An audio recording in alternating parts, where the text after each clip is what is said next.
মানে বললে আমাকে আবার মানুষ গালি দিবে, কারণ এখনো অনেক টাকাই আছে। তৌহিদ আফ্রিদি আমার অনেক ভালো ফ্রেন্ড হয়, এটা আমি তখন থেকেই বলছি। সো ইটস লাইক যে হ্যাঁ এখনো ফ্রেন্ডই হয়। তো আমাদের দেশের মানুষ কেন টিকটককে এইভাবে দেখে প্রথমত এটা আমি জানি না। টোটালি দেখা যায় যে বিছানার থেকে উঠে জাস্ট জামাটা পরে চলে যায়, এইভাবে যাই। তো আমি লাইক যে আমি তো ডিরেক্টলি আসলে আমার ডিরেক্টলি না করতে জানি কেমন একটা অকওয়ার্ড লাগে। ওকে, সো ফার্স্ট অফ অল আমি কিংবা এখন যেটা হচ্ছে একটুতেই সবাই ভাইরাল হয়ে যায়, যেটা আমি না চাইলেই হই। তো আমি চাই না, তারপরও কিছু না কিছু নিয়ে হয়ে যায়। আমি এখন শিখছি আসলে যে কিভাবে দেওয়া যায়। তো আমি এবারে নির্বাচন দেখে আরেকটু শিখে নিব। অ্যাকচুয়ালি আমাকে কখনোই তেল দিতে হয় না। So sweet. আর আফ্রিদির সাথে যখন অ্যাকচুয়ালি দেখা হয়, আমি এখনো কোনো ছাকা খাই নাই। বাহ, চমৎকার। ছাকা দিয়েছো? মানুষ যদি নেয় তাহলে ওটা ছাকাই। আচ্ছা, আমার সাথে প্রেম করতে গেলে অনেস্ট হতে হবে, তারপরে চকলেট নিয়ে কিপটামি করা যাবে না, আমাকে অনেক চকলেট দিতে হবে। আচ্ছা, এটা তো পাতায়ও হইতে পারে, এটা তো অনেক জায়গা হইতে পারে, কেন কক্সেস বাজারই মনে হয় সবার। এত চিপ কেন আপনারা? ভালো কিছু অনেক বেশি প্যানিক করি কিছু হয়ে গেলে, মানে নেগেটিভ জিনিসটা আমি খুব ইজিলি নিতে পারি না, যার জন্য আমি খুব বেশি প্যানিক করি, এবং প্যানিক থেকে দেখা যায় অনেক সময় উল্টোপাল্টা কথা বলি। আমার বন্ধুই বেশি, আমি শত্রু সামনাসামনি কখনো ফেস করিনি। আমি আসলে হ্যাঁ ঠিক আছে, আমি হয়তোবা 1 টাকা নিয়ে করিনি, বাট আমি আমার নর্মাল যে পারিশ্রমিকটা নিই ওটার থেকে হয়তোবা অনেক কম আমি নিয়েছিলাম, যেটা সত্যি কথা। Hello to my lovely audience, সবাইকে আমন্ত্রণ জানাই BD archive presents vibes powered by syntax global limited. BD archive হচ্ছে বাংলাদেশের ফার্স্ট আর্কাইভাল ম্যাগাজিন, যেখানে আপনারা পেয়ে যাবেন সব ধরনের তথ্য। আজকে ভাইবসে যে আমার অতিথি হয়ে এসেছে, সে কিন্তু খুব ছোটবেলাতে জয় করে নিয়েছিল দর্শক হৃদয়, সাথে জয় করে নিয়েছিল 3 বার জাতীয় চলচ্চিত্র পুরস্কার। বাবা জানো, আমাদের না একটা ময়না পাখি আছে, সে না আজ আমার নাম ধরে ডেকেছে। তার বলা এই মধুর সংলাপটি কিন্তু আজও আমাদের কানে বাজে। তারপর হঠাৎ করে তাকে আমরা দীর্ঘ বিরতিতে চলে যেতে দেখেছি, এবং চাইলে কিন্তু তখনই থমকে যেতে পারতো শোবিজ অঙ্গনে তার এই যাত্রা, কিন্তু না, সে আবারও নতুনভাবে, নতুন উদ্যমে, নতুনভাবে জয় অর্জনের পথে ফিরে এসেছে। এবং এখন কিন্তু সে তার শেষ চিঠি বলি, ফেরা বলি, মার্ডার 90s বলি, দুর্দান্ত সব ওটিটি পারফরমেন্স দিয়ে আবারও মুগ্ধ করেছে দর্শককে, আবারও জয় করে নিয়েছে দর্শক হৃদয়। হ্যাঁ দর্শক, আমি কথা বলছিলাম সেই ছোট্ট যেই দিঘি আমাদের সবার মনে জায়গা করে নিয়েছিল, সেই প্রার্থনা ফারদিন দিঘির কথা। ওয়েলকাম টু ভাইবস, কেমন আছো? Thank you. আমি জানি ছোট্ট দিঘি বললে এখন তুমি একটু আপসেট হও, কারণ তুমি আসলে এখন বড় হয়ে গিয়েছো এবং মাশাআল্লাহ অনেক ভালো ভালো কাজ করছো। আমি তো ভীষণ অনুপ্রাণিত হই তোমার কাছ থেকে, এবং শেষ মানে বলতে হয় শেষ চিঠির কথা, বিকজ অফ তোমার কাজ দেখছিলাম না সিনেমা দিয়ে আসলে সামহাউ সিনেমাতে যেভাবে তুমি আসলে ছোটবেলাতে হয়ে গিয়েছিল কাজটা, সিনেমাতে সামহাউ হয়নি যখন তুমি সুন্দরভাবে ব্যাক করলে, বাট ওটিটিতে কিন্তু সেটা হয়ে গেছে। এবং শেষ চিঠি দেখে প্রত্যেকেই বলেছে, আজকে যখন আমি কমেন্ট সেকশনসগুলো যাচ্ছিলাম, তোমার লাস্ট কাজ মার্ডার 90s এর কমেন্ট বক্স জুড়ে তোমাকে নিয়ে সব প্রশংসা ছিল। দিঘির অভিনয় দিন দিন মার্জিত হচ্ছে, এখন দিঘির মধ্যে আবার তার এই ছোটবেলার স্পার্কটা ফিরে এসেছে। মনে হচ্ছে দিঘিকে দিয়ে অনেক ভালো কিছু হবে, ভালো পরিচালকের হাতে পড়লে দিঘি ভালো কিছু করতে পারবে। আমি একটু এই কথাটাকে যদি কোট করতে চাই, ভালো পরিচালক বলতে তুমি কাদেরকে বোঝো? ভালো পরিচালক বলতে আমি বুঝি যে আমাকে আমার ক্যারেক্টার হতে সাহায্য করবে, আমার যেটা আমাকে যেই স্ক্রিপ্টটা সে আমার হাতে দিবে, এবং ওই ক্যারেক্টারটা অবভিয়াসলি আমি কখনো একা হতে পারবো না চাইলেই, যে আমি একটা মানুষ অ্যাডাপ্ট করতে পারে না সাথে সাথে। এই হেল্পটা, যে আমার এই ক্যারেক্টারের ডেপথটা কি, অ্যাকচুয়ালি কি করলে আমি হতে পারবো এই ক্যারেক্টারটা, এবং কোন এক্সপ্রেশনটা দিলেই আমি এই ক্যারেক্টারটা বোঝা যাবে, আমার মনে হয় এইটাই একটা ভালো পরিচালক। এবং বাদবাকি তো অনেক টেকনিক্যাল কাজ আছে, এটা বাদে আমি বললাম যে একটা আর্টিস্টের সাথে কেমন ইন্টারাক্ট হওয়া উচিত, প্রথম ইন্টারাকশনটা এখানে যদি আসলে পার হয়ে যাওয়া যায়, আমার মনে হয় পর্দায় তারপরে এমনিই চলে আসে। ওয়েল, যেহেতু পরিচালক নিয়ে আমরা কথা বলছি, এখান থেকে একটু জানতে চাই যে তুমি যখন ছোটবেলায় কাজ করেছো, যে সময় আসলে আমাদের বলা হয়ে থাকে যে ঢাকায় চলচ্চিত্র রূপালী পর্দা আসলে একটার পর একটা ভালো কাজ নিয়ে আসছিল, তখন অনেক গুণী নির্মাতারাও ছিলেন। তো ছোট বয়সেই তুমি অনেক গুণী নির্মাতার সাথে কাজ করার সুযোগ পেয়েছো, ঠিক তার পরপরই তুমি হচ্ছে গিয়ে আমাদের এখনকার যারা পরিচালক আছেন তাদের সাথে, এবং পাশাপাশি শ্যাম বেনেগালের সাথেও কাজ করেছো।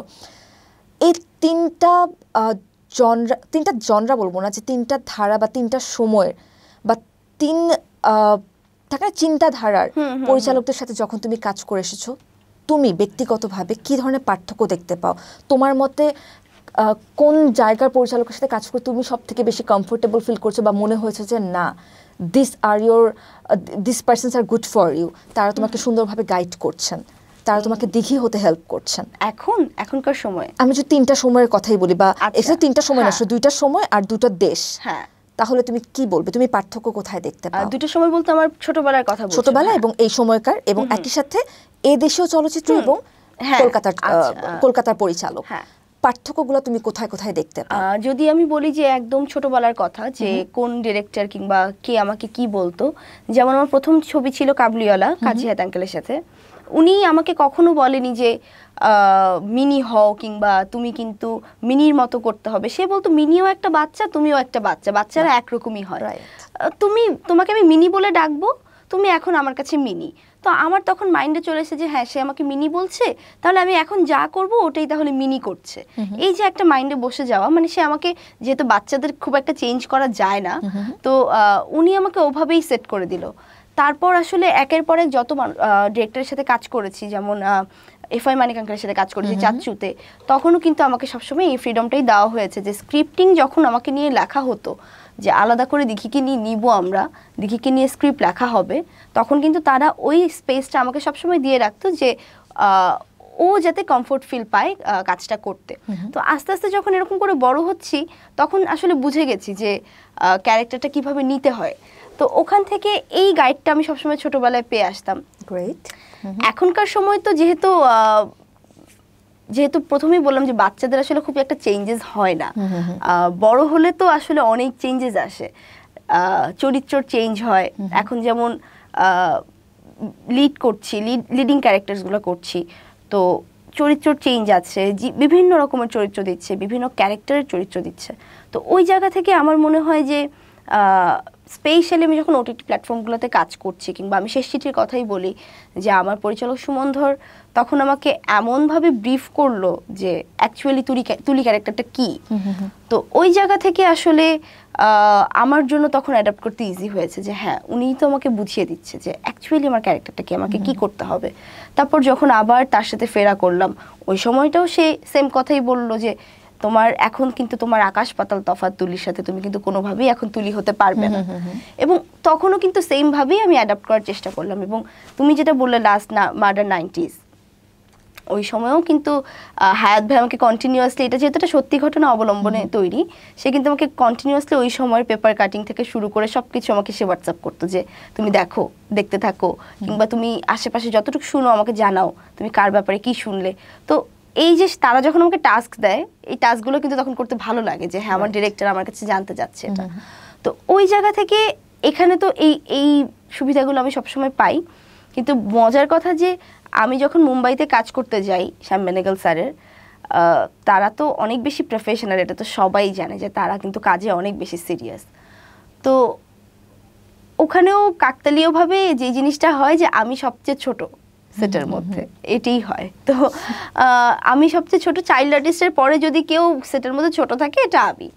তো সবার খুব আদর ছিল আমার উপর, এটার জন্য আলাদা করে, যেহেতু আমাদের বাংলাদেশের টিমটা আমাকে ওখানে অনেক আদর করছে, দেখছে যে সবার, যেহেতু সবাই আমাকে তখন আগের থেকেই দেখেছে, তো সবাই আমাকে খুব আদর করছে। এবং বেশিরভাগ কো আর্টিস্টই দেখা যাচ্ছে, কিংবা আমাদের যারা ক্যামেরার পেছনে কাজ করছে দেখা যাচ্ছে আমার বাবার ফ্রেন্ড, তারা, আমার বাবা গিয়েছিল আমার সাথে, তো আমার বাবার সাথে সারাক্ষণ তারা থাকছে, আমাকে মামা করে ডাকছে, আমাকে অনেক আদর করছে।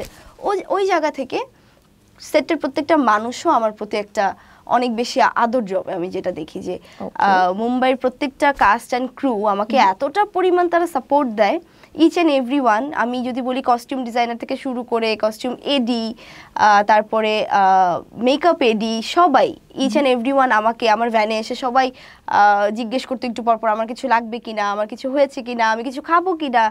তো ওই জায়গা থেকে আমি সেটের এই জিনিসটা পেয়েছি।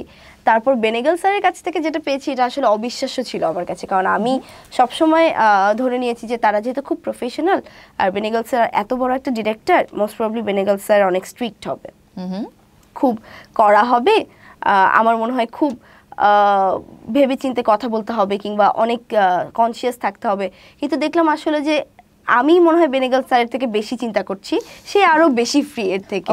তো এই জায়গাটা আমি যখন দেখি, এবং শুধু বেনেগাল স্যার না, বেনেগাল স্যার, আতুল তিওয়ারি স্যার এবং দয়াল নিহলানি স্যার 3 জন ছিলেন, প্রত্যেকটা মানুষই এতটা পরিমাণ ফ্রি ছিল আমাদের সাথে। এবং প্রত্যেকটা সিকোয়েন্সের আগে আমাকে তো ওখানে প্রার্থনা ডাকতো সবাই, তো খুব সুন্দর করে একটা ডাক দিত, প্রার্থনা বলে একটা ডাক দিত, এবং প্রত্যেকটা সিনের আগে আমাকে ডাক দিয়ে নিয়ে আলাদা করে বসে আমার সাথে তারা পুরো সিনটা ব্রিফ করতো, এবং ইচ অ্যান্ড এভরিথিং বলতো, প্রার্থনা এই ডায়লগটার পর এই একটা এক্সপ্রেশন দিবে, চোখটা এরকম করবে, এই চোখটা এরকম করবে, এই সময়টা হাসি দিও না, এটার পরে একটা হাসি দিবে।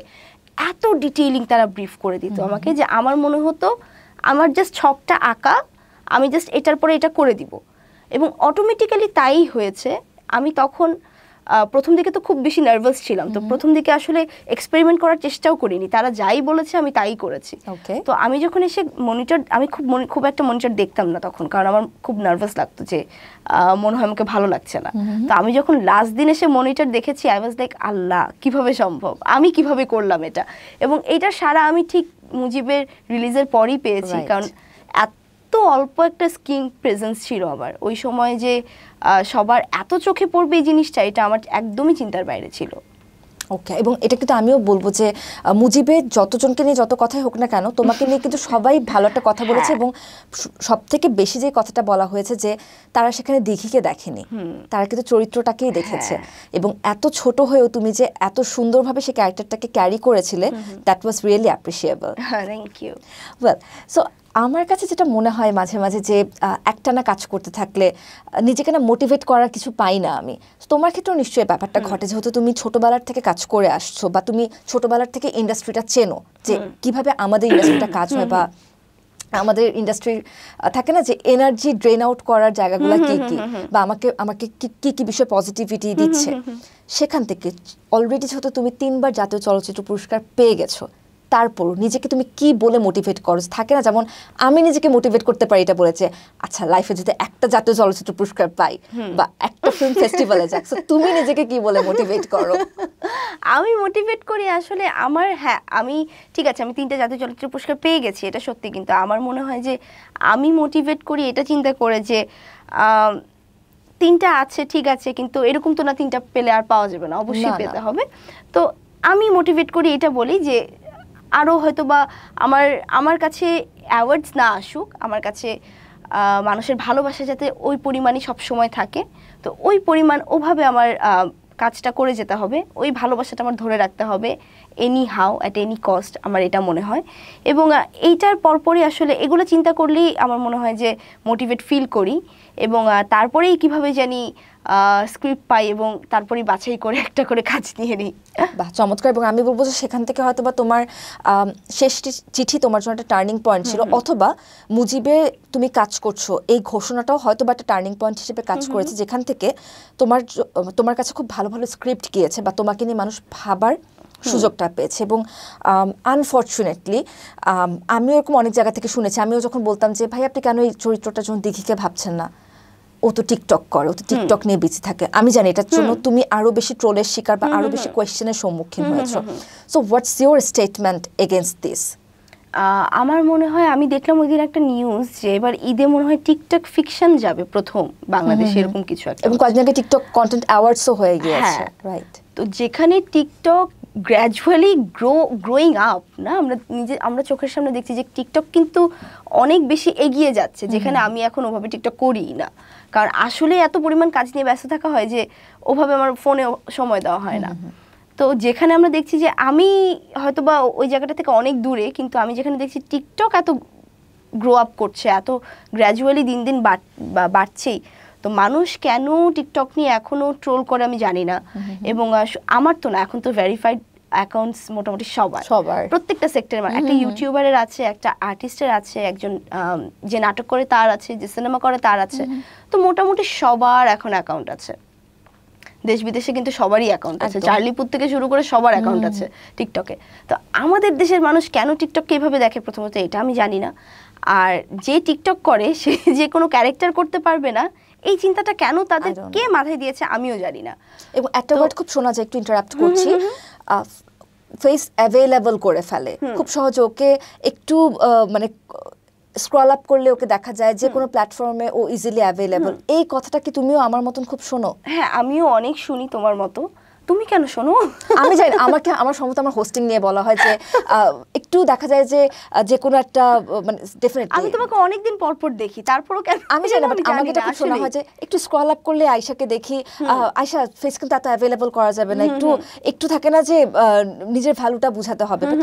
আমার কথা হচ্ছে মানে আমার কথা হচ্ছে দিন শেষে কিন্তু আমরা যারা শোবিজে কাজ করছি তাদের প্রত্যেকটা প্ল্যাটফর্মে কিন্তু তাদের কাছে প্রমোশন একটা প্ল্যাটফর্ম, এবং এটা কিন্তু আমাদের একটা স্ট্রেংথ।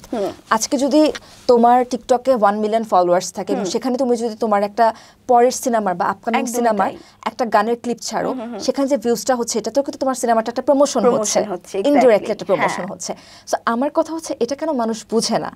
আমার ফেসটা এতবার অ্যাভেলেবল হচ্ছে, হ্যাঁ এখন কথা হচ্ছে আমি কিভাবে অ্যাভেলেবল করছি। আমি কি একটা নর্মাল বা একটা থাকে না একটা ভ্যালুলেস একটা কন্টেন্ট ছাড়া আমি আমার ফেসটাকে অ্যাভেলেবল করছি, নাকি না আমি প্রপার একটা স্ট্র্যাটেজি প্ল্যান করে আমি সেটাকে ভ্যালু করছি। এবং এখানে কিন্তু আসতে গেলে চলে আসে আমাদের আরেকজন সিনিয়র কলিগ জায়েদ খানের কথা। তিনিও কিন্তু খুব স্ট্র্যাটেজিক্যালি কিন্তু তার প্রমোশন কিন্তু চালিয়ে যাচ্ছেন সামহাউ, এবং এখন এসে কিন্তু সেটা নিজে উনি স্বীকার করেন। শুরুতে তাকে নিয়ে হাসাহাসি হলো, এখন কিন্তু সবাই বলছেন যে না, Zayed Khan is a very smart person because of he knows তার নিজেকে কিভাবে প্রমোট করতে হবে, তার নিজেকে কিভাবে কন্ট্রোভার্সির মধ্যে রাখতে হবে। কিন্তু যখন এটা অ্যাভেলেবল জিনিসটা আসলে আমি যেটা মনে করি যে সবাই যেটা বলে যে অ্যাভেলেবল হয়ে যাওয়া, আমার মনে হয় আগে না অ্যাভেলেবল হওয়ার সুযোগটা ছিল না। রাইট, আমরা যখন আগে কাজ করেছি কিংবা এখন থেকে 5 বছর 10 বছর আগে 7-8 বছর আগে কিন্তু অ্যাভেলেবলের সুযোগটা ছিল না। প্ল্যাটফর্ম ছিল না, স্মার্টফোনে এত ফিচার্স ছিল না, ইউটিউবে এরকমভাবে কেউ চাইলেই চ্যানেল খুলতে পারতো না, ফেসবুকে চাইলেই পিকচার আপলোড দেওয়া যেত না।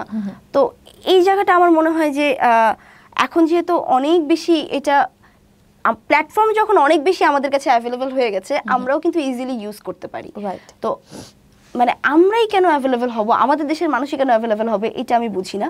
কারণ বাইরের দেশে কিন্তু এই প্ল্যাটফর্মগুলো ইউজ করে প্রমোশন চালানো হচ্ছে। এক্স্যাক্টলি। তো এখানে কেন অ্যাভেলেবল জিনিসটা আসে, আমার মনে হয় যে মানে বাইরের দেশেরটা দেখলে যদি আমরা বলি যে প্রমোশন, আমাদেরটাও প্রমোশনই হওয়া উচিত।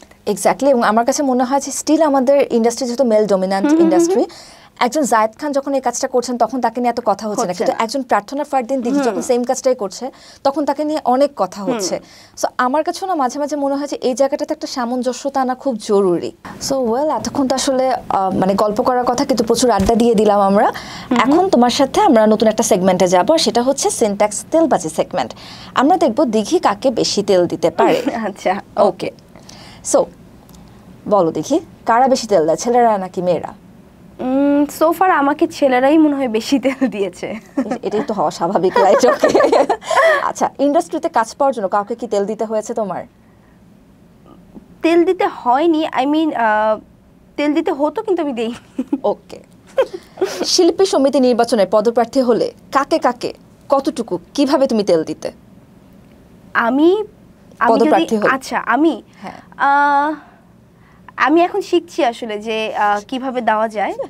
তো আমি এবারে নির্বাচন দেখে আরেকটু শিখে নিব, একদমই। তারপরে হয়তো বা আমি প্রপারলি বলতে পারবো যে কি কি করণীয় আছে এখানে। গ্রেট, আমি তখন তোমাকে আরেকবার ইনভাইট করব জানার জন্য। ওকে। রান্না তো করা হয়, হ্যাঁ, রান্নায় কতটুকু তেল ব্যবহার করা হয়? রান্নায় খুবই মডারেট, মানে কোনোভাবেই যাতে আমার মনে না হয় যে অনেক বেশি তেল হয়ে গেছে, কারণ বেশি তেল হলে আমি নিজেই খেতে পারি না, আর বাসায় বাবাও খুব একটা পছন্দ করে না। সো খুবই মডারেট ওয়েতে ইউজ করা হয়। অলরাইট। টিকটক করার জন্য কাকে বেশি তেল দিতে হয়, মামাকে নাকি তৌহিদ আফ্রিদিকে?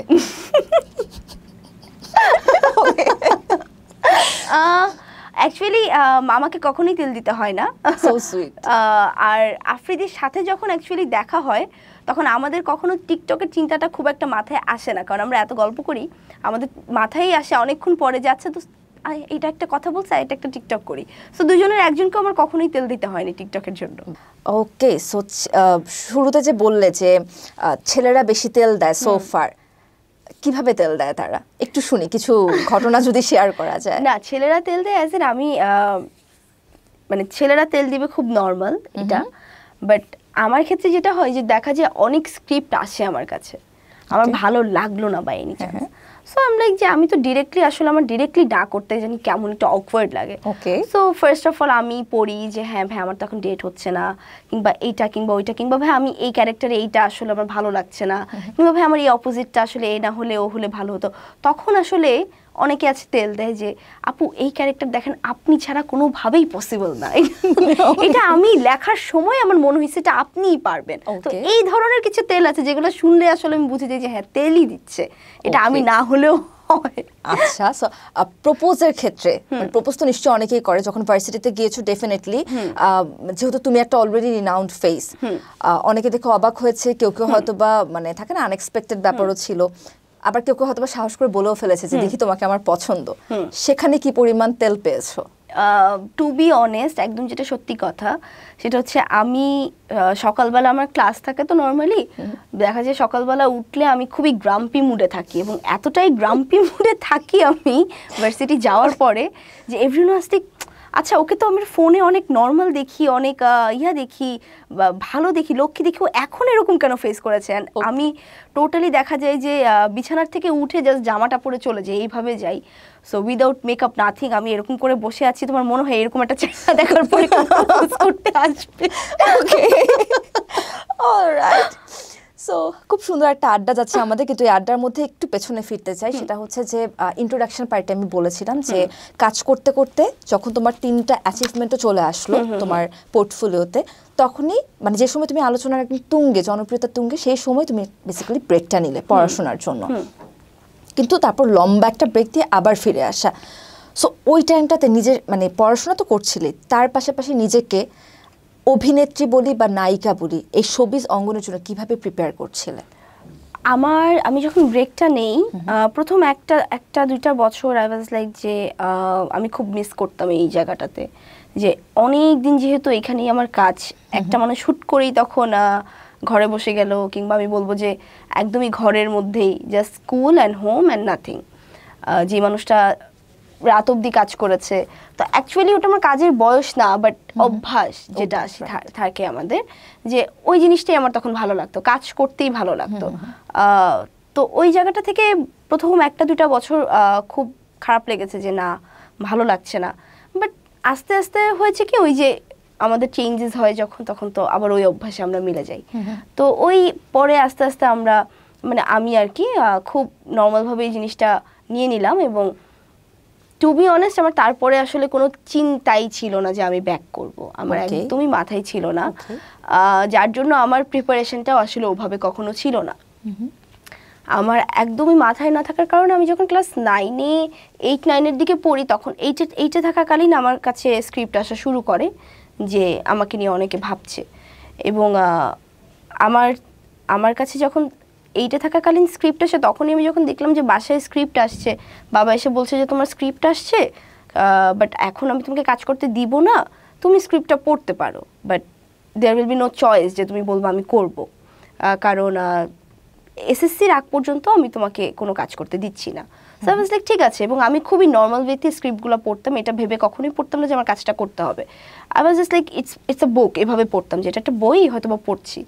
তো ওই জায়গা থেকে যখন স্ক্রিপ্টিংয়েরও অনেক চেঞ্জেস দেখলাম, যে এখন গল্পও চেঞ্জ হচ্ছে, অনেক কিছু চেঞ্জ হচ্ছে, ডায়লগস চেঞ্জ হচ্ছে, তো ওই জায়গা থেকে আসলে জিনিসটা আস্তে আস্তে একটু ধারণ করার চেষ্টা করলাম যে এখন অ্যাকচুয়ালি কাজ কেমন হয়, বাট তখনও আসলে মাথায় তেমন কিছু ছিল না।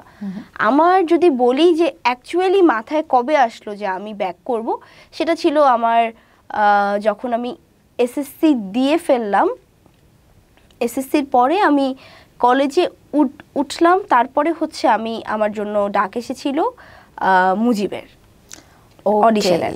ওকে, এবং তখনই আই ওয়াজ লাইক যে আমি অডিশনটা যেহেতু আমি দিব, এবং অডিশনটা দেওয়ার পরে যখন আমি এরকম আমার সামনে অনেকগুলো ক্যামেরা রাখা ছিল, বিভিন্ন অ্যাঙ্গেলের ক্যামেরা রাখা ছিল আমার সামনে, এবং অডিশন ওখানে হচ্ছিল, অডিশন দিয়েছিলাম আমি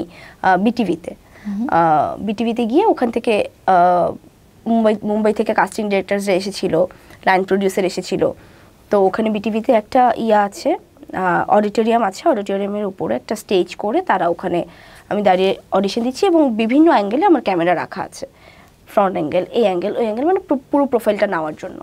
তো ওই দিন আই ওয়াজ লাইক, ক্যামেরা দেখে আই ফেল সামথিং এলস, যে এই ক্যামেরাগুলোর সাথে আমার অনেক পরিচিতি, এই ক্যামেরাগুলোর সাথে আমার অনেক আগের থেকে সম্পর্ক আমার ওদিন মনে হয়েছে দেখে। এবং মানে আমি তখন ফিল করতে পারলাম যে হ্যাঁ, এই যে অ্যাঙ্গেলসের ডিফারেন্সটা, এই অ্যাঙ্গেলে এটা রাখা, ওই অ্যাঙ্গেলে এটা রাখা, এটা কিন্তু একটা নতুন কেউ যদি এই জায়গাটায় অডিশন দিতে আসে, এটা অবশ্যই জিজ্ঞাসা করবে এখানে কেন ক্যামেরাটা রাখা হয়েছে, এটা দিয়ে আপনারা কি করছেন। বাট আই ওয়াজ লাইক যে আমি সবই জানি, তার মানে এটার সাথে আমার একটা আলাদা সম্পর্ক আছে। এবং তখনই আমার অডিশনটা দেওয়ার পর আই ফেল্ট লাইক যে আমার অডিশনটা ভালো হয়নি, আমি আরও চাইলে অনেক ভালো অডিশন দিতে পারতাম। এবং ভালো কেন হয়নি এটাও একটা জেদ চেপে গেল, যে কেন ভালো হবে না, কেন আমার মনে হবে যে আমার অডিশন ভালো হয়নি। সো ওই জায়গা থেকে তারপরে যখন আমি সিলেক্টেড হয়ে গেলাম, এই যে আমি মুজিবের স্ক্রিপ্ট পড়া শুরু করলাম রেগুলারলি, যে আমার মনে হচ্ছে অডিশন ভালো হয়নি, আমাকে অন স্পট গিয়ে অনেক ভালো করতে হবে। এবং তখনই আই ফেল্ট লাইক যে ঠিক আছে, এবার তাহলে যেহেতু আমি সিলেক্টেড হয়ে গেছি একদমই অদ্ভুতভাবে, কারণ আমার কোনো প্ল্যানিং ছাড়া, তাহলে হয়তো বা এবার ব্যাক করা যেতে পারে। এবং তারপরে তো কোভিড আসলো, কোভিডের মধ্যে আরও অনেকগুলো সিনেমার কথা হলো, কিছু সিনেমার শুটিং করেও ফেললাম। তো আস্তে আস্তে এভাবে করেই আসলে ব্যাক করা, কিংবা ঘটা করে যে ব্যাক করব, প্রিপারেশন নিয়ে ব্যাক করব, এইটা আসলে কখনোই হয়নি।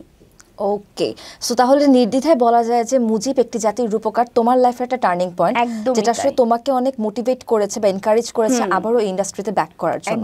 পাশাপাশি তুমি জার্নালিজম নিয়ে পড়াশোনা করছো, এবং আমার যতদূর মনে পড়ে বেশ আগের একটা পোস্ট, বছর দেড়েকের হবে, তুমি লিখেছিলে যে আমি জার্নালিজম নিয়ে পড়তে চাই, এবং আমি একটা সময় আমাদের ইন্ডাস্ট্রিকে জানিয়ে দিব যে একটা জার্নালিস্টের কী ধরনের প্রশ্ন করা উচিত বা কিভাবে একটা থাকে না একজন সেলেবকে ট্রিট করা উচিত। সো ডেফিনেটলি একজন রিপোর্টারের থেকে বা জার্নালিস্ট থেকে তুমি অনেক ধরনের প্রশ্ন পাই, এবং খুঁজিয়ে খুঁজে তারা তোমাকে এমন প্রশ্নই করবে যেটা আসলে তুমি অলরেডি একটা স্টেটমেন্ট কিন্তু তুমি দিয়ে দিয়েছো যে this is the statement and it's done. তার মানে কি তুমি এটা নিয়ে আর কোনো কথা বলতে চাও না, তারপর তারা খুঁজিয়ে খুঁজে তোমাকে ওই প্রশ্নটা জিজ্ঞাসা করবে। এই ধরনের অনেক ঘটনা তোমাকে ফেস করতে হয় প্রতিদিন। কিভাবে তুমি এগুলোর সাথে ডিল করছো এখন এই পর্যায়ে এসে? টু বি অনেস্ট, এখন যদি বলি যে প্রথম দিকে আসলে খুব ট্রিগার লাগতো যে কেন হচ্ছে, বা আমি একটা কথা বলে দিলাম তারপরও কেন এটা নিয়ে কথা হবে। পরে দেখলাম যে আসলে এটা শুধু আমার সাথে না, এটা কম বেশি সবার সাথেই হচ্ছে। যারই যে কোনো একটা কিছু বের হচ্ছে, কিছু একটা আসছে, কিংবা এখন যেটা হচ্ছে একটুতেই সবাই ভাইরাল হয়ে যায়, যেটা আমি না চাইলেই হই, তো আমি চাই না, তারপরও কিছু না কিছু নিয়ে হয়ে যাচ্ছি। তো এইটাই সামহাও, এইটাই হয়তো তারা পিক করছে যে হ্যাঁ, যেহেতু ওর একটা কিছু বললেই ও খুব আলোচনায় চলে আসছে, তাহলে ওকে দিয়েই কিছু হয়তো বা বলাই। তো প্রথম আসলে মনে হয় আমি ট্রিগার হয়ে অনেক কিছু বলে ফেলতাম, যে বারবার জিজ্ঞাসা করছে, আচ্ছা ঠিক আছে বলে দিই কী হবে। তো এখন আমি লাইক যে না, এটাতে তো আমার কিছুই হচ্ছে না, উল্টা আমিই ভাইরাল হই, যেটা আমার দরকার নাই কিংবা যেটা আমি চাচ্ছি না। চ্যানেলের ইনকাম বাড়াচ্ছ, ভালো তো, তুমি অর্থনৈতিক জায়গার থেকে অনেক বড় একটা ভূমিকা পালন করছো। এটা এখনো করে যাচ্ছি, এটা যদিও। তো okay, let's take it a positive vibe in my show. Okay, তো ওই জায়গা থেকে এখন আমার মনে হয় যে প্রশ্ন যদি এখন ওভাবে আসে, আমিও আসলে উত্তরটা দেওয়ার জন্য রেডি থাকি, কিংবা আমার সামনে ক্যামেরা আসলে আমি আগের থেকেই কনসিয়াস হয়ে যাই যে হ্যাঁ, এখন কিছু না কিছু একটা আসবে। আগে যেমন হুট করে বলে ফেলতো এবং আমি ভয় পেয়ে যেতাম যে এখন কি বলবো, এখন আমি দেখবে খুব নর্মালি অ্যান্সার দিই, কারণ আমি জানি এরকম কিছু একটা আসছে আমার দিকে। বাট তুমি যদি মানে জার্নালিজম পাস করার পর, গ্র্যাজুয়েট হয়ে যাওয়ার পর তুমি যদি ওই প্রফেশনটা বেছে নাও, তাহলে তোমার নিজেকে অ্যাজ এ জার্নালিস্ট কিভাবে প্রেজেন্ট করার ইচ্ছা আছে? আমার কোন জায়গাগুলোতে তুমি চাও চেঞ্জেস আনতে? আমি যেটা সবার আগে, আমি যদি কোনো আর্টিস্টের সাথে কথা বলি, আমি যেটা সবার আগে মাথায় রাখবো সেটা হচ্ছে আমার কোনো কোয়েশ্চেনে যাতে ওই আমার অপর মানুষটা যাতে হার্ম না হয়, কিংবা সে যাতে এমন কোনো আচরণ করে না বসে ক্যামেরার সামনে যেটা আমরা কখনো একটা আর্টিস্টের থেকে দেখতে চাই না, কিংবা এমন কোনো কথা বলে না বসে যেটা আমরা কখনো একটা আর্টিস্টের থেকে শুনতে চাই না। তো এই স্পেসটা আমি সবসময় দেওয়ার চেষ্টা করব। যদি কখনো আমি হই, কিংবা আমি পড়াশোনা করছি যখন, কাগজে কলমে কিন্তু আমাদের এটাই শেখানো হচ্ছে যে জার্নালিস্ট হতে হলে এরকমই হতে হবে, কারণ আমার রাইট নেই যে আমি কোনো একটা মানুষকে হার্ট করব কিংবা হার্ম করব, আমার একটা কথাই কেউ যাতে কষ্ট না পায়। আমরা কাগজে কলমে এটাই পড়ছি। তো আমার মনে হয় যে যদি কখনো হই তাহলে এটাই আসলে তুলে ধরার চেষ্টা করব। বাহ, আমার তো খুব ইচ্ছা করেছে, যেদিন থেকে আমি জানি যে তুমি জার্নালিজম নিয়ে পড়াশোনা করছো, আমার খুব ইচ্ছা অন স্ক্রিনে তোমাকে অ্যাজ এ জার্নালিস্ট একটা ক্যারেক্টার প্লে করা, কারণ আমার কাছে মনে হয় যে তুমি এটাকে খুব সুন্দরভাবে পোর্ট্রে করতে পারবে, যেহেতু অলরেডি তোমার রিসার্চের মধ্যে দিয়ে তুমি আছো। ওয়েল, আমার ভালো লাগে এই জিনিসটা যে তোমার সাথে আমি কোনো একটা শো করতে আসলে তুমি প্রত্যেকটা শোতে এরকম করে তোমার একটা করে চিন্তাধারা আমার উপর তুমি অ্যাপ্লাই করো, বলো যে আমার এরপরে ইচ্ছা তোমাকে এটাতে দেখা। এটা কিন্তু অনেক ডিরেক্টর ইন্সপায়ার হয় টু বি অনেস্ট। তারপরে কিন্তু তারা আমাকে বলে যে এরকম একটা শোতে কিন্তু দেখেছিলাম তোমাকে বলেছিল। আচ্ছা, আই লাভ ইট। তাহলে কিছু কমিশন আমাকে দিয়ে দিও, আবার অ্যাকাউন্ট নাম্বারটা দিয়ে দিব তোমাকে। ওকে, এবার তো অনেক কিছু নিয়ে আমরা কথা বললাম, বাট এবার আমরা যে কথা বলবো সেগুলো একদম সত্যি কথা বলবো। সো এবারের সেগমেন্ট হচ্ছে যাহা বলিব সত্যি বলিব। আচ্ছা, ওকে। কোন দিঘি বেশি পরিচিত, টিকটকার দিঘি নাকি নায়িকা দিঘি? শিশু শিল্পী দিঘি। পারফেক্ট। দিঘির সাথে প্রেম করতে গেলে কি করা লাগবে? অপশন নাই? নো। আচ্ছা, আমার সাথে প্রেম করতে গেলে অনেস্ট হতে হবে, তারপরে চকলেট নিয়ে কিপটেমি করা যাবে না, আমাকে অনেক চকলেট দিতে হবে। ওকে, ট্রিগার হয় না, ঠিক আছে। মোবাইল ওয়ালেটে কত টাকা আছে এই মুহূর্তে?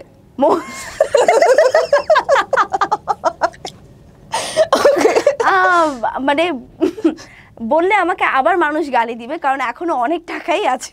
ভুল থেকে এখনো শিক্ষা নাও নাই তুমি? না, শিক্ষা নিয়েছি, ওখান থেকে হাফ কমাই ফেলছি। এটা হচ্ছে মাঝে মাঝে হাফ টাকা আমার মোবাইলে ট্রান্সফার করে দিও। তুমি ওটিপি চেও আমার কাছে, পুরোটাই দিয়ে দিব। ওকে। প্রথম ছাকা খাইছো কবে? আমি এখনো কোনো ছাকা খাই নাই। বাহ, চমৎকার। ছাকা দিয়েছো? মানুষ যদি নেয় তাহলে ওটা ছাকাই। একদম আমার টাইপের অ্যান্সার। বাহ। শিল্পী সমিতির পদপ্রার্থী হওয়ার আসলে কি ইচ্ছা আছে? এখনো পর্যন্ত না, এখনো পর্যন্ত মাথায় আসেনি এটা, বাট আমি জানি না ইন ফিউচার আসলে কি হবে। আমি এটা নিয়ে কোনো অনুপ্রেরণা দিব না তোমাকে। না, আমি চাইও না তুমি দাও আমাকে। এটা শুনে অনেক মানুষের প্রশ্ন, তৌহিদ আফ্রিদি তোমার কি হয়? আমি জানি কি হয়, বাট এটা অনেক মানুষের প্রশ্ন। এখনো প্রশ্ন? আয় হ্যাঁ, এটা এখন তৌহিদ আফ্রিদি আমার অনেক ভালো ফ্রেন্ড হয়, এটা আমি তখন থেকেই বলছি। সো ইটস লাইক যে হ্যাঁ, এখনো ফ্রেন্ডই হয়। আমার মনে হয় বাংলাদেশের মানুষ এখনো নিতে পারে না যে একটা ছেলে একটা মেয়ে ভালো বন্ধু হতে পারে। হ্যাঁ, মনে হয়। ওকে, আর না হলে এইটা নিতে পারে না, আমি আর আফ্রিদি কেন এখনো ফ্রেন্ড, এটাও হতে পারে। This could be answer. Okay, এখন যে প্রশ্নটা, এটা আসলে আমার প্রশ্ন না, এটা আমার রিসার্চ টিমের কোয়েশ্চেন। দুইজন মিলে কক্সবাজারের সূর্য ডোবার মুহূর্তটা দেখতে কেমন ছিল? আমি কিন্তু কিছু জানি না এই বিষয়ে, I have no idea about ইট।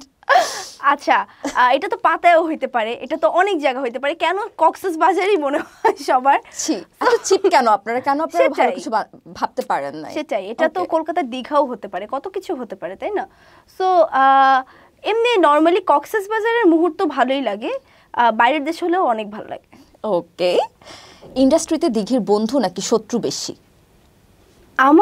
আমার বন্ধুই বেশি, আমি শত্রু সামনাসামনি কখনো ফেস করিনি, কিন্তু আই ফিল লাইক হয়তোবা শত্রু আছে, বাট এখনো ওভাবে আমি ফেস করি না তাদের। চমৎকার। সব নায়িকারাই এখন ব্যবসা প্রতিষ্ঠান করছে, দিঘির ব্যবসা প্রতিষ্ঠান কবে থেকে শুরু হবে?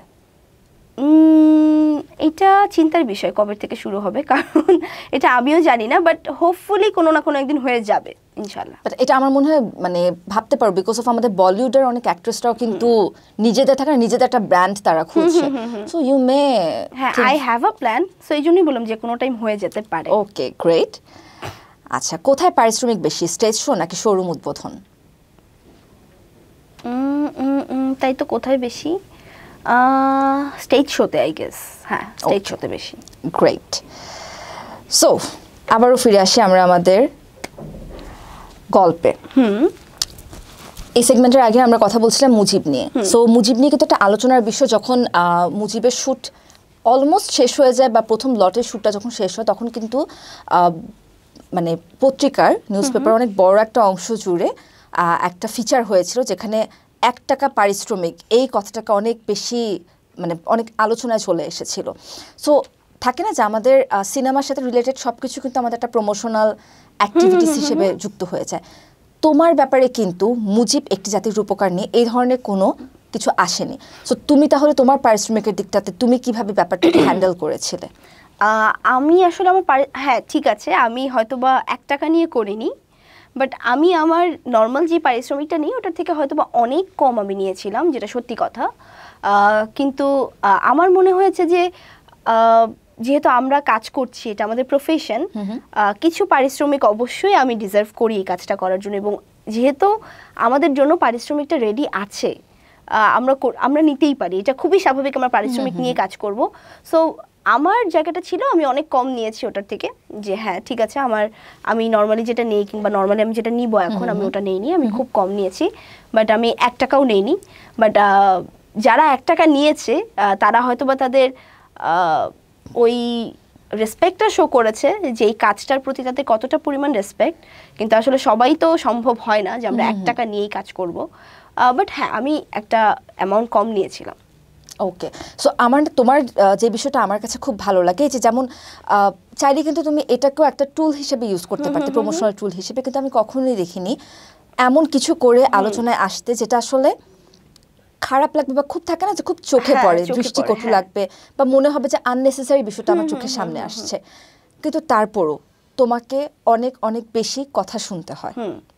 এবং প্রত্যেকবার আমি জানি না এটা কি কোনো একটা সিন্ডিকেট বা কিছু যেটা দিয়ে না আসলে তোমাকে একটু অ্যাসাইডেই রাখা হয়, যেখানে তোমার হাতে সেই সুযোগটা আছে, চাইলেই তুমি তোমার মায়ের যে পরিচিতি আছে সেটা দিয়ে ইউজ করে তুমি এই ইন্ডাস্ট্রিতে কাজ করতে পারতে, কিন্তু তুমি সেটা কখনোই ইউজ করনি। তুমি দোয়েলের মেয়ে হওয়ার থেকে তুমি প্রার্থনা ফারদিন দিঘি হতে সব থেকে বেশি পছন্দ করেছো, এবং সেই স্ট্রাগলটা তুমি টিল টুডে করে যাচ্ছ। সো সেসব জায়গা থেকে যখন কেউ তোমাকে নিয়ে এসব কথা বলে, ডেফিনেটলি তুমি স্বীকার করলে যে একটা টাইমে তুমি ট্রিগার হয়ে যেতে, বাট এখন তুমি এসে অনেক কাম হয়ে গেছো, অনেক বুঝে গেছো আসলে যে এই মানুষগুলোকে কতটুকু গুরুত্ব দেওয়া উচিত তোমার জীবনে। সেই সব জায়গা থেকে এখনো যখন এই ধরনের কথাবার্তা শুনতে হয়, তখন নিজের কাছে কি মনে হয়? তখন কি মনে হয় যে মানে এই ইন্ডাস্ট্রিতে আমার আসলে থাকা উচিত, বা কিভাবে থাকা উচিত, কি স্ট্র্যাটেজি হওয়া উচিত, কি মনে হয় তোমার তখন? মনস্তাত্ত্বিক জায়গা থেকে তোমার মাথায় কি চলে তখন? I believe I will make it one day, এটা আমি একদম বিলিভ করি। ইনশাআল্লাহ। হ্যাঁ ইনশাআল্লাহ, এটা আমি খুব করে বিলিভ করি। এবং আমার মনে হয় যে এই মানুষগুলোকে দেখাতে হবে, দেখে আমার আরও বেশি করে করতে হবে। I have to make it one day. তো যার জন্য আমার মনে হয় যে যতটাই অ্যাসাইড করা হোক কিংবা যতটাই আমাকে ইগনোর করা হোক কারণ ছাড়া, কিংবা সিন্ডিকেটের মধ্যেই পড়ি না কেন, যাই হোক, আমার খুবই সিম্পল একটা ইস্যু, যেমন এই যে টিকটক এত করে। সো এখন তোমার কাছে কি মনে হয় যে এই সব কিছু একপাশে সরিয়ে নিও, আমি দিঘি হয়ে দাঁড়াবো, সো তোমার স্ট্র্যাটেজিটা কি এই বছর থেকে? আমার স্ট্র্যাটেজি এই বছর থেকে অ্যাকচুয়ালি আমার মনে হয় সবসময় আমার এটা আমার মাথায় এটাই আমি রাখার চেষ্টা করি যে যত যাই হোক আমি হয়তো বা আমার কাছে 10টা স্ক্রিপ্ট আসবে না, 5টা তো আসবে, 5টার মধ্যে আই উইল পিক ওয়ান যেটা একদম বেস্ট হবে। আবার এই 5টার মধ্যে না আসলেও এর পরের বার 5টার মধ্যে আমি নিয়ে নিব। আমার তাড়াহুড়াটা কখনোই ছিল না, এখনো নেই। আমার মনে হয় যে যখন হবে তখন এমনিই হয়ে যাবে, যখন হবে না তখন আমি চেষ্টা করলেও হবে না। সো এখন যদি না হয় আরও 5টা বছর পরে হয় কিংবা 10টা বছর পরেও হয়, আমার তাতে কোনো আপত্তি নেই, কারণ অলরেডি যা ভালোবাসার পাওয়ার আমি পেয়ে গেছি এবং প্রতিনিয়ত আমি কিন্তু পাচ্ছি। এমন না যে আমার এগুলোর জন্য আমার ভালোবাসা কমে আছে, দর্শকের চাহিদা কমে আছে, এগুলো কিন্তু কখনোই কমে থাকে না। তো ওই দিক থেকে আমি ঠিকই ফিডব্যাক পাই, এবং সব কিছু এই জনপ্রিয়তাটা আছে বলেই আমার মনে হয় যে আরও অনেক আশেপাশে ছোটোখাটো কাজও করা যায়। তো যার জন্য আমার মনে হয় যে এগুলো যতই হোক না কেন আমি ওয়েট করে ওই জিনিসটাই পিক করব যেটাতে আমাকে নিয়ে একটু হলেও মানুষের দেখে ভালো লাগবে। বাহ, চমৎকার। আমার আরেকটা ব্যাপার তোমার বিষয় যেটা ভালো লাগে, এবং এতক্ষণ কথা বলতে বলতে আমি খুব খেয়াল করছিলাম, তুমি যখন ব্যক্তি দিঘি হয়ে আসো তখন তোমার মধ্যে না তোমার যে মানে অরিজিনাল যে ভয়েস টোন, একটু যে বাচ্চা বাচ্চা ব্যাপারটা ওটা তোমার পাওয়া যায়, কিন্তু যখন তুমি একটা ক্যারেক্টার প্লে করো তুমি খুব সুন্দরভাবে এটাকে না ইম্প্রোভাইজ করো বা প্র্যাকটিস করে তুমি তোমার ভয়েসটাকে এমন একটা জায়গাতে নিয়ে যাও যেখান থেকে আমরা চরিত্রটাকেই কথা বলতে শুনি। সো তুমি তো জানো, এখন তুমি ট্রিক্সটা জানো যে কিভাবে তুমি এই কাজটা করো, কিন্তু এখন যখন তুমি বাসায় বসে বসে মাঝে মাঝে তোমার ছোটবেলার কোনো কাজ দেখো, তখন এই যে এই ভয়েসটা শুনলে নিশ্চয়ই তুমিও নস্টালজিক হয়ে যাও। কি চলে তখন তোমার, মানে কি মনে হয় যে আল্লাহ এত কিউট করে বলতাম, বা আচ্ছা এভাবে বলেছি আমি, কি হয় তখন? I feel so good about it. আমি আসলে টু বি অনেস্ট, আমি যখন আমার ছোটবেলার কাজগুলো দেখি ওগুলো তো আসলে জাজ করার কিছু নেই, কারণ আমি তো কখনো অ্যাক্টিং করতাম না। আমার যেটা তখন আমাকে বলতো করতে, আমি যা ছিলাম তাই করতাম। তো আমার এটা দেখলে মনে হয় যে এই জিনিসটা খুব বেশি ফিল করতে পারি যে হ্যাঁ, অ্যাক্টিং না করেও আমি আমার মধ্যে থেকে আমি আমাকে প্রেজেন্ট করেই যে এই জায়গাটায় এসেছি এবং এটাই মানুষের ভালো লেগেছে, এটা দেখতে আসলেই ভালো লাগে। তো যেই জিনিসটা আসলে এখন হয় যে এখনের কাজগুলো দেখতে গেলে মনে হয় যে না, এটা আরো ভালো হতো। রাইট, ওকে। সো একটু এখান থেকে তোমার মুখে আরো একবার একটু শুনে নিতে চাই তোমার নিজের বলা আমার পছন্দের আমার খুব পছন্দের সংলাপটি, ময়না পাখি। আচ্ছা, বাবা জানো আজকে কি হয়েছে? আমাদের ময়না পাখিটা না, সে আজকে আমার নাম ধরে ডেকেছে, আর এই কথাটা না মা কিছুতেই বিশ্বাস করছে না। কেমন লাগে বলো তো বাবা? আমি কি তাহলে ভুল শুনেছি? তুমি আজকে বাসায় এসে মাকে অবশ্যই বকে দেবে। আচ্ছা বাবা রাখি, তুমি তাড়াতাড়ি চলে এসো কিন্তু। চমৎকার। আমি না কেন জানি কোনো ডিফারেন্স পাই না, আমার মনে হয় যে মানে এর আগেও যখন আমি তোমার কাছ থেকে শুনতে চেয়েছিলাম, আমার কাছে মনে হয় যে প্রতিবারই না মানে বছরের পর বছর চলে যাবে, কিন্তু এই ভয়েসটার জন্য হয়তো বা ছোট্ট দেখি সবসময় আমার মনে দাগ কেটে যাবে। এবং এখন যদি এই মুহূর্তে আমার কাছে কাবুলিওয়ালার স্ক্রিপ্ট থাকতো, আমি যদি তোমাকে সেটাও দিতাম, আমার মনে হতো যে মিনিই কথা বলছে। ইটস বিকজ তুমি আমাকে অনেক ভালোবাসো, এটা হতে পারে। That's true. কারণ কাবুলিওয়ালার মিনিটা না যখন আমি দেখেছিলাম, আমার কাছে তখন মনে হয়েছে যে এত ছোট একটা মেয়ে, ও কিভাবে এত সুন্দর একটা অ্যাক্টিং করতে পারতো। মানে তখন তো কিন্তু আমি নিজেও অ্যাক্টিং করি না, আমি নিজে তখন আমার জায়গা থেকে শিশু শিল্পী হিসেবে কাজ করছি। তোমাকে আমি সেখানে বলবো তুমি আন্ডা বাচ্চা হিসেবে কাজ করছো তখন। আমার তখন খুব অদ্ভুত লাগতো যে এতটুকু একটা মেয়ে এতগুলো অ্যাওয়ার্ড পেয়ে গেছে, এতটুকু একটা মেয়ে এত সুন্দরভাবে অভিনয় করছে, ও কাঁদছে, কিভাবে সম্ভব, আমি কেন পারি না? আমি বলবো যে আমার অভিনয়ের একটা বড় অনুপ্রেরণার জায়গাতে তুমিও ছিলে যখন আমি চাইল্ড আর্টিস্ট ছিলাম, যে আমার থেকেও ছোট একটা মেয়ে, আমার থেকেও কয়েক বছরের ছোট একটা মেয়ে এত সুন্দর অভিনয় করতে পারে, তাহলে আমি কেন পারবো না? নিশ্চয়ই এটা আমিও পারবো। So thank you so much.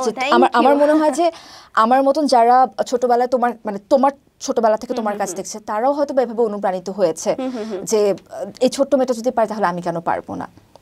So that's a huge thing. I think তুমি যে বলছিলে যে মানুষের ভালোবাসা পাওয়া, সো এত ছোটর থেকে এত বছর ধরে তুমি ভালোবাসাগুলো পেয়ে যাচ্ছ, আমার মনে হয় না এই ভালোবাসা কখনো কমতি হবে। এই ভালোবাসাগুলো আমি চাইও না এই ভালোবাসাটা কমতি হোক, কারণ আসলে শিশু শিল্পী ভালোবাসা তো এগুলো কমেও না, রাইট। আমি না আসলেই চাই যে তুমি ছোট মানে শিশু শিল্পী দিঘি হিসেবে তুমি যেরকম 3টা অ্যাওয়ার্ড তুমি পেয়েছো, ন্যাশনাল অ্যাওয়ার্ড পেয়েছো, আমি চাই বড় শিল্পী দিঘি হিসেবে তুমি ঠিক 3টা না, তুমি যাতে 6টা 9টা 12টা এটা যাতে চলতে থাকে তোমার। কারণ হয়তোবা অনেকেই তোমাকে হিংসা করছেন, হয়তোবা অনেকেই তোমাকে টেনে নিচে নামানোর চেষ্টা করছেন, কিন্তু অনেক অনেক মানুষ আছে, লাখ লাখ মানুষ আছে যারা চায় তোমাকে আসলে ভালো একটা জায়গাতে দেখতে। এবং এটা আসলে আমার উপলব্ধি হয়েছে আরও ভালোভাবে যখন মার্ডার 90s-এর কমেন্ট বক্সটা আমি দেখলাম, এবং সেখানে মানুষরা যখন এত সুন্দর সুন্দর কথা বলছে যে না এই মেয়েটা ভালো করে, এই মেয়েটা চাইলেই ভালো করতে পারে, তাকে নিয়ে চাইলেই পরিচালকরা ভাবতে পারে। এখন আমি জানি না পরিচালকরা কেন ভাবছেন না, কিন্তু মানুষ এটা ভাবছে। That's an achievement. Okay, so যেহেতু তুমি বিডি আর্কাইভ প্রেজেন্স 5-এ এসেছো, সো একটু জানতে চাই তোমার পজিটিভ ভাইবস কি কি, নেগেটিভ ভাইবস কি কি? আচ্ছা, আমার পজিটিভ ভাইবস হচ্ছে আমি অনেক বেশি পজিটিভিটি ক্যারি করি। রাইট। আমি চেষ্টা করি অনেক বেশি পজিটিভিটি ক্যারি করার, এবং তার থেকে বড় আমি মানে যে কোনো নেগেটিভ কিছুর মধ্যেও আমি সবার আগে চেষ্টা করি খুঁজতে যে এইটার মধ্যে পজিটিভ কি আছে, তারপরে আমি ওটা হচ্ছে টেনে বের করে আমি চেষ্টা করি এইটা দিয়ে নেগেটিভটা কিভাবে ঢাকবো।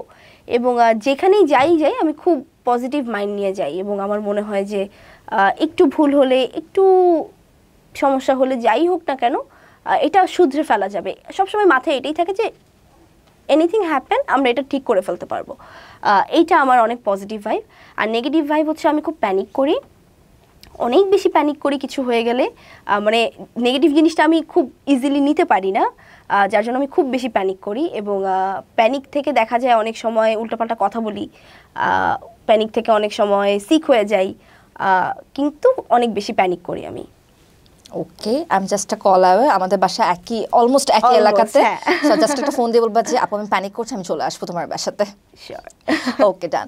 সো যদি আমি একটু জানতে চাই যে ব্যক্তি জীবনের দিঘি আসলে কেমন? আমরা তো আসলে তোমার অনলাইন দিঘিকে আমরা দেখি, বাট অফলাইনেও তো তোমার একটা লাইফ আছে। সকালবেলা ঘুম থেকে উঠো, তুমি তোমার মতন করে তুমি সময়টা কাটাও, ক্লাস থাকলে ক্লাসে যাও, না হলে কাজে যাও, অথবা সেটাও না থাকলে নিজের মতন করে থাকো। এই ব্যক্তি দিঘিটা আসলে কেমন? ব্যক্তি দিঘি হচ্ছে অনেক কি বলবো আমি এটাকে, আইসোলেটেড, অনেক বেশি কাম, নর্মাল, একদমই সাধারণ মানুষের মতো, মানে কোনো চেঞ্জেস নেই, খুবই নর্মাল জীবনযাপন করি। এবং মানে এতটাই নর্মাল জীবনযাপন করি যে যখন আমি নর্মালি দেখা যায় হ্যাং আউটে বের হচ্ছি ফ্রেন্ডদের সাথে, কিংবা আমি একটু নিচে যাব, আমি একটু এখানে যাব, কিংবা আমার এখন একটু কফি খেতে ইচ্ছা করলো, আমি জাস্ট মানে হয়তো বা একটা ড্রেসই পরি, একটা কাপড়ই পরি ঠিক মতো, না, নো মেকআপ, নাথিং, চুলটা একটু আঁচড়িয়ে দেখা যায় আমি অনেক সময় মাস্ক নেই, অনেক সময় নেইও না, এরকমও হয় আমার সাথে। সো আমি এতটাই মানে থাকতে চেষ্টা করি সবসময়, আমি এতটাই যে আমি কখনোই আসলে মানে আমি যখন একটা পাবলিক প্লেসে যাই খুব বেশি ভিড়ের মধ্যে, অনেক এমনও আছে যে আমি মাস্ক ছাড়া চলে গেছি, আমার মনে হয়েছে আমাকে কেউ চিনবেই না, আমার মনে হয়েছে, বাট আনফর্চুনেটলি মেকআপ ছাড়া মাস্ক ছাড়া সব ছাড়াই আমাকে মানুষ চিনে ফেলে।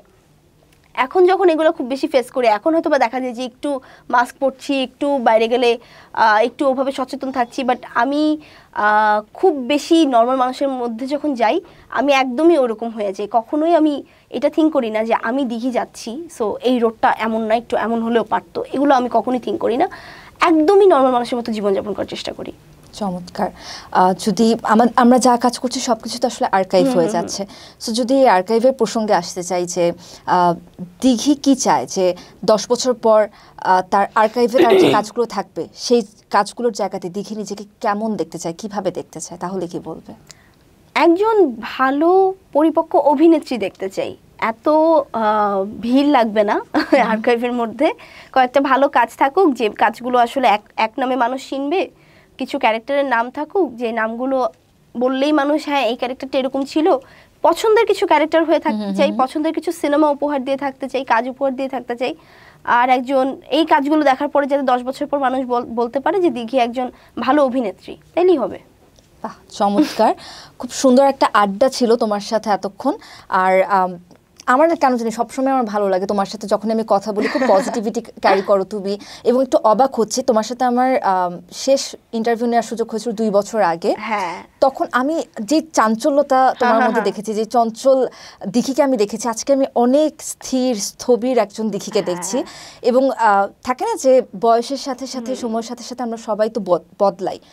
আমি দোয়া করি যে এই পরিবর্তনটা যাতে তোমার জন্য অনেক ভালো ভালো কিছু নিয়ে আসেন, যারা তোমাকে অনেক ভুল ভাবেন, তোমার সাথে কথা না বলে, তোমাকে তোমার সম্বন্ধে না জেনে, বাইরের থেকে আশপাশ থেকে অনেক কিছু শুনে তোমার ব্যাপারে একটা ধারণা তৈরি করে তোমাকে হয়তো বা ভালো একটা কাজে নিচ্ছেন না, বা থাকে না যে হয়তো বা তোমার কাজ পৌঁছতে একটা ভালো কাজও পৌঁছাতে দিচ্ছে না, তারা যাতে এই সব কিছু থেকে বের হয়ে এসে ব্যক্তি দিঘিকে নিয়ে যাতে কিছুটা ভাবেন, এবং তোমার থ্রুতে যাতে আমরা কিছু ভালো ভালো কাজ দেখার সুযোগ পাই।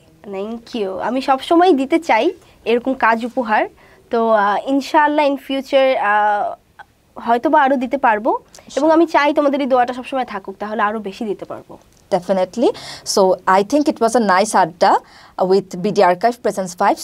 তোমারও নিশ্চয়ই ভালো লেগেছে, সো তুমি যদি আমাদের দর্শকদের জন্য কিছু বলতে চাও বলতে পারো।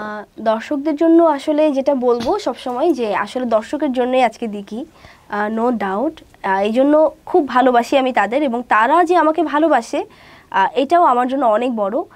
আমি চাই এই ভালোবাসাটা সবসময় তারা ধরে রাখুক এবং শেষ পর্যন্ত ধরে রাখুক, কারণ অনেক ভালো ভালো কাজ এখনও দেওয়া বাকি আছে সবাইকে। আমি চাই এই ভালো কাজের মাধ্যমে আরও অনেক বেশি ভালোবাসা পেতে, সবাই যাতে এভাবেই ভালোবেসে যায়, এভাবেই সাথে থাকে আমার, এভাবেই সাপোর্টটা দিয়ে যায়, আমার জন্য অনেক দোয়া করে, আমার মার জন্য অনেক দোয়া করে। Thank you.